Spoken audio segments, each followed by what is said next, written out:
Today on Investigate TV Plus, a new vision for city centers as remote work leaves buildings vacant. We weren't having a lot of luck in finding tenants. Why transforming offices into homes could be the solution to reshape downtowns and meet housing demands. The city is not dead, right? No city is dead.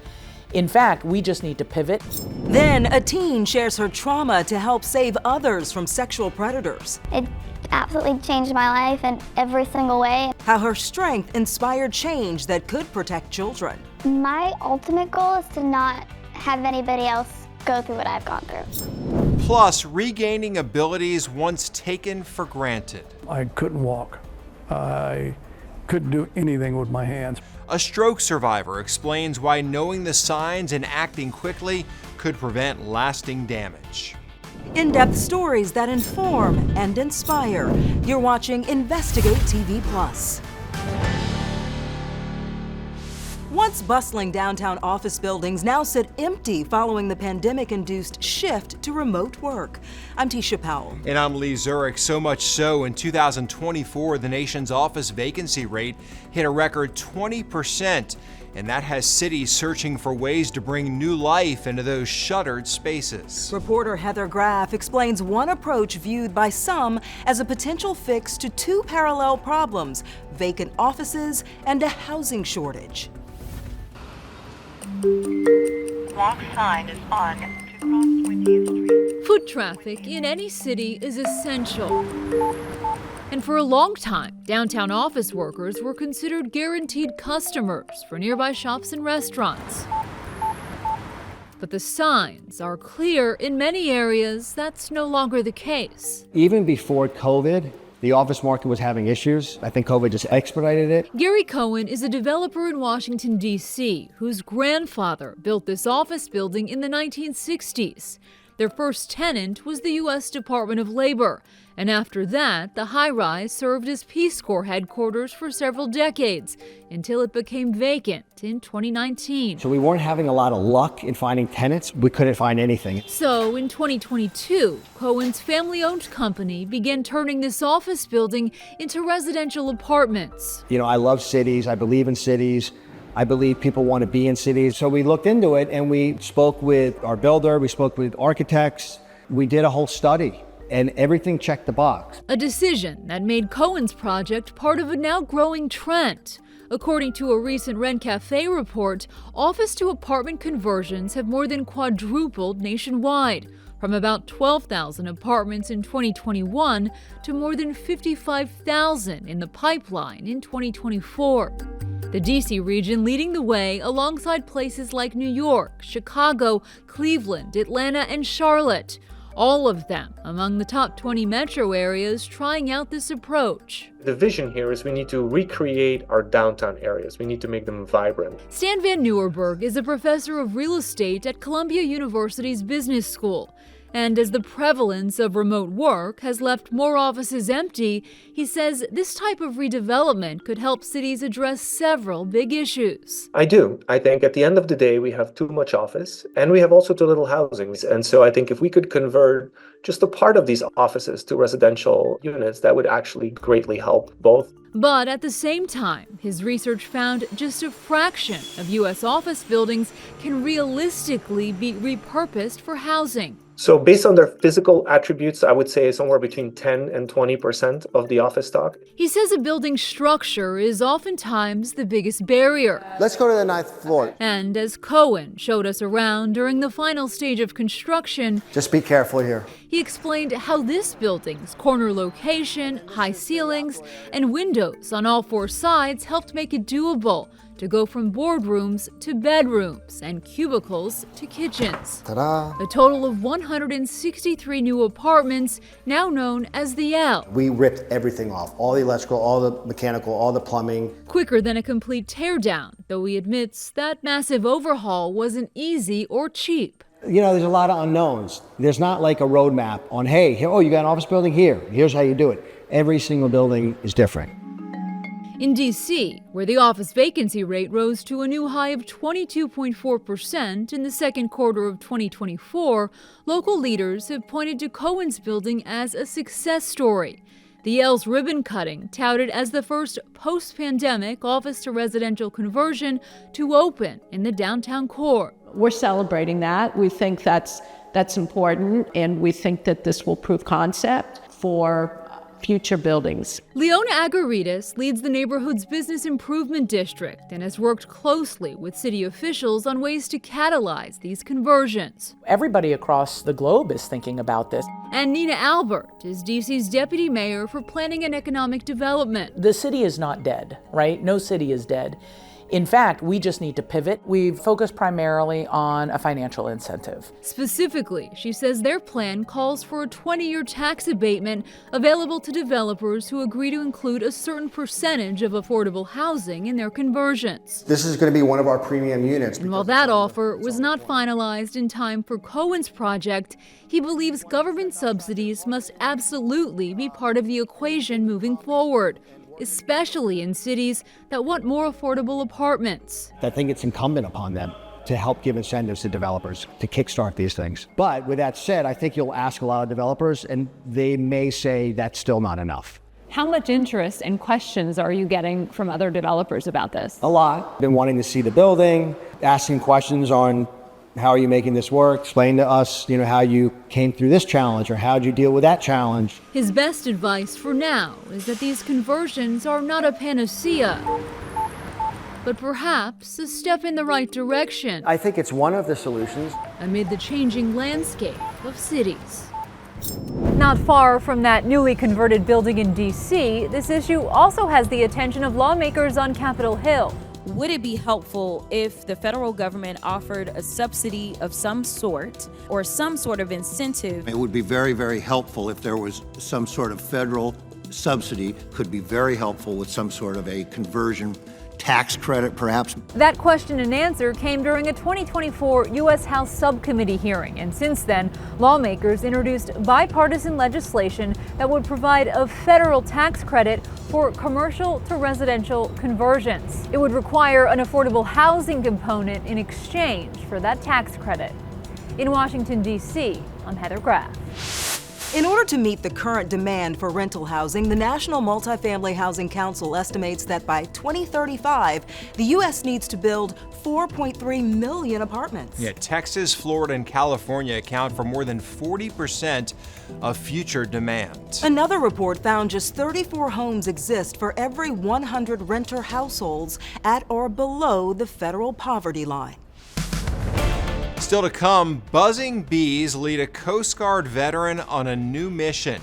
I decided one day to put bees out in my garden, and it got out of control. How she supports retired service members as they transition into civilian life. It's very different from military life, but it can be done. But first, a student claims she's abused by her coach, and her family says he didn't face any consequences. When you see something done to your kid, there's really nothing worse. We take an in-depth look at why the prosecutor said they couldn't build a case and how the family's courageous actions helped change the punishment for certain sex crimes against children.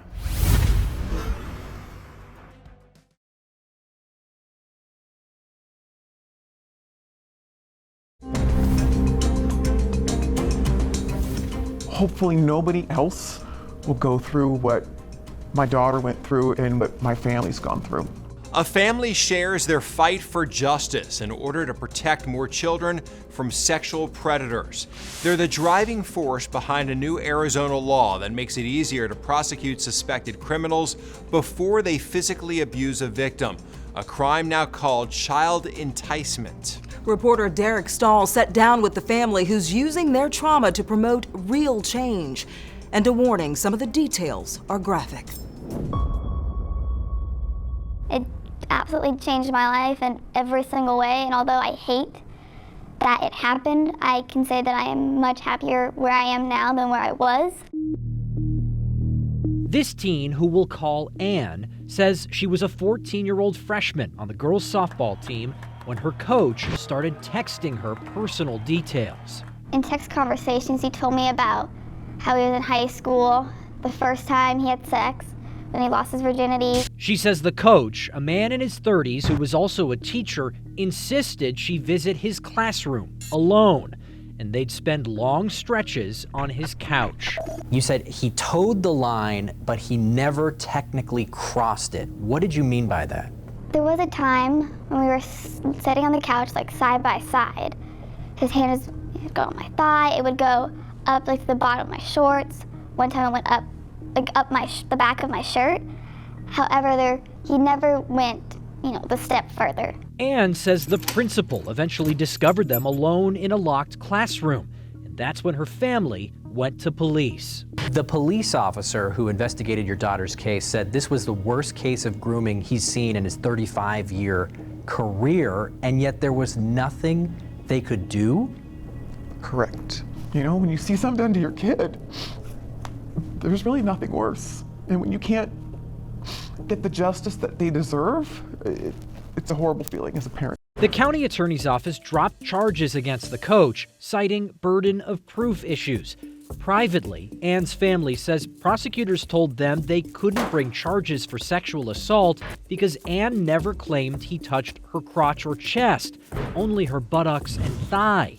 And they couldn't bring a case for harassment because Anne didn't object. As a mom, when you hear that explanation of, we can't bring these charges because your 14-year-old daughter didn't say no, how does that sit with you?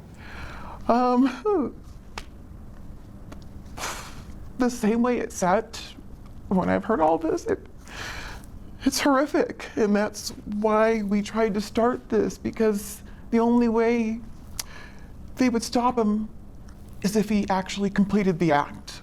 By the grace of God, he didn't get that far. But there was a lot of damage that's been done. The family contacted State Representative Travis Grantham, and he introduced a bill that would define grooming as a criminal offense. But critics argued the bill could be used to criminalize teachers.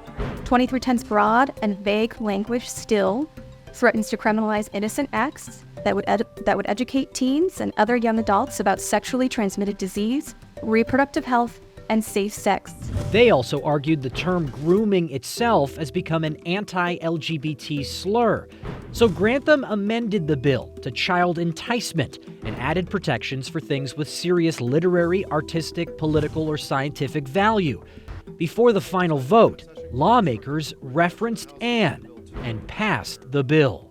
We recognize and appreciate the victim that came forward here, who's a 16-year-old girl who's sitting in the gallery right now, and give her a round of applause for her strength and her courage.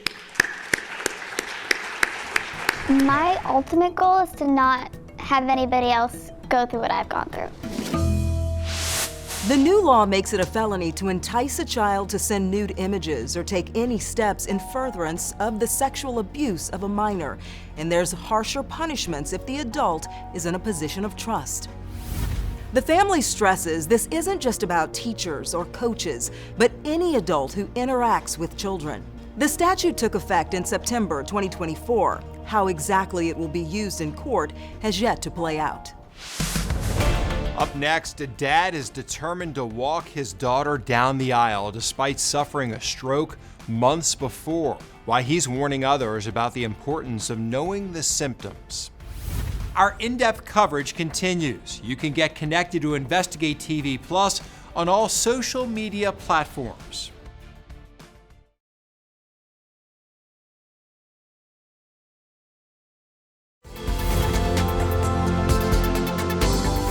Every 40 seconds, someone in the United States has a stroke. It's a leading cause of serious long-term disability and death for Americans. But the CDC stresses early action is key. The sooner you spot the signs and get help, the better chance you have of recovery. In a moment, we'll tell you the critical words that will help you recognize a potential stroke. But first, reporter Carrie Beal introduces us to a South Carolina man who says he ignored his symptoms and doesn't want you to do the same. Right leg. Simple movements like balancing, walking, and grabbing items with his hands. And I could have been 3 or 4 weeks out. There's no way I could have done this. These are just a few tasks Dan Belcher had to learn all over. As you can see, I could get that done, but I still have my awkward moments too. He's still recovering from a stroke he had 10 months ago. I woke up like 3 o'clock in the morning and was numb. complete body. Didn't think anything of it because I thought I might be having a episode with vertigo, which I had had previously that we thought was vertigo. But then waking up at 6 a.m. knowing something wasn't right. And I'm numb, everything on my left side, everything. And I went to the bathroom, struggled getting to the bathroom. Wife asked me if I was okay, and I told her, no, I think we need to go to the hospital. And those 3 hours, the stroke doing some serious damage. Could barely swallow. I couldn't walk. I couldn't do anything with my hands. Once you've had a stroke, you have damage to that area of the brain. That part of the brain is not going to recover. Recovery comes from repetition and therapy, which will help create new pathways in the brain. It's called neuroplasticity. Through therapy, some patients can recover. Dan had one goal in mind, to walk his daughter down the aisle. Met the world. I worked really hard. You did. But he believes he would have suffered less damage if he responded faster. Do not be hard-headed about going to the hospital if you have any sign of having a stroke. I probably fell right in that category right there. Wife's there, she could tell you. I didn't want to go. And had I gone when I really had the initial symptoms, me and you may not be sitting here talking right now. The CDC reports patients who arrive to the hospital within 3 hours of their first symptoms often have less disability 3 months after a stroke than those who receive delayed care. So it's critical to know the signs of a stroke. The phrase to remember is be fast, B for balance, whether that's dizziness or not being able to walk. E is for eye. Is there blurred or double vision? F stands for face drooping, while A is for arm numbness. S means to check for slurred speech or confusion. And T is time. Call 911 if you notice these symptoms immediately. Strokes can and do occur at any age, but the risk more than doubles each decade after the age of 55. Still ahead, helping heroes with beehives. Like, you're talking about more than just bees. How a veteran is using her green thumb and honey to help make a difference in the lives of fellow service members.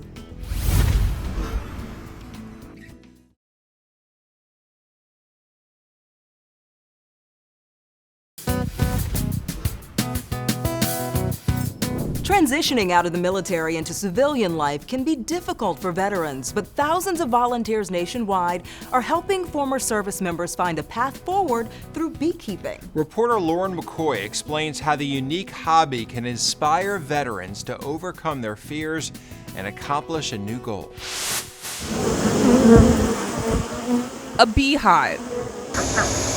A well-functioning system with thousands of members, all working together, similar to the military. But these troops consist of worker bees and drones.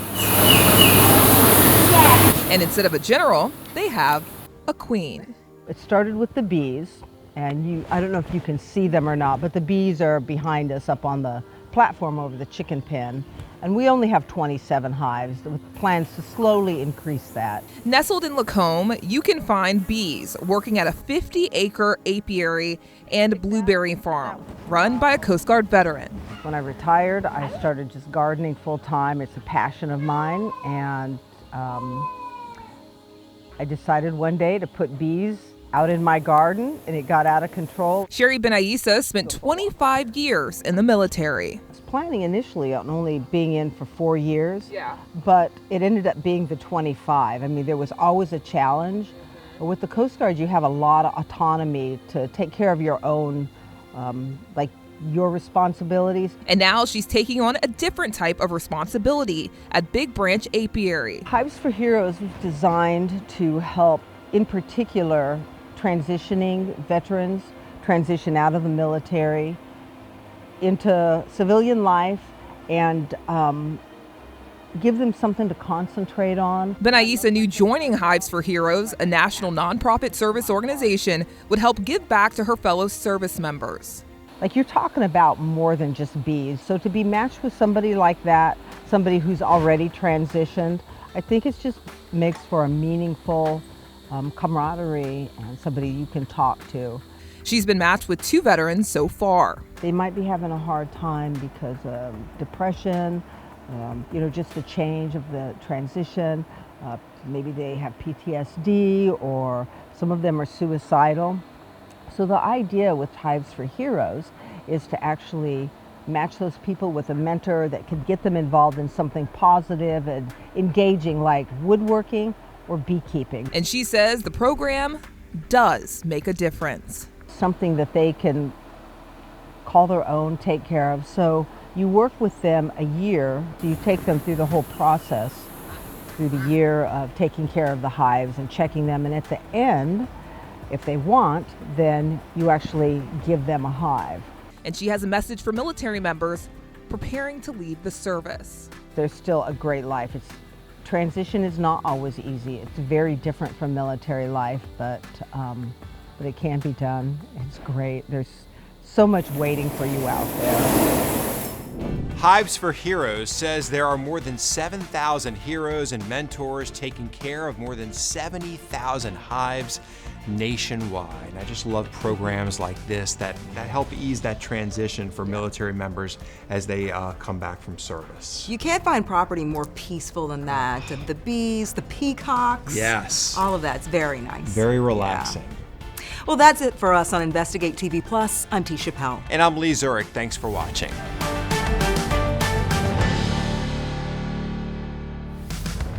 On the next Investigate TV Plus, ankle monitors are a way to address jail overcrowding, but critics say the supervision is spotty and unreliable. And they're committing crimes with no oversight and no consequences, and the companies have no consequences at all. Our investigation uncovers a lack of laws addressing accountability for electronic monitoring companies. Plus, we hear from a family whose loved one was killed by a man on a monitor.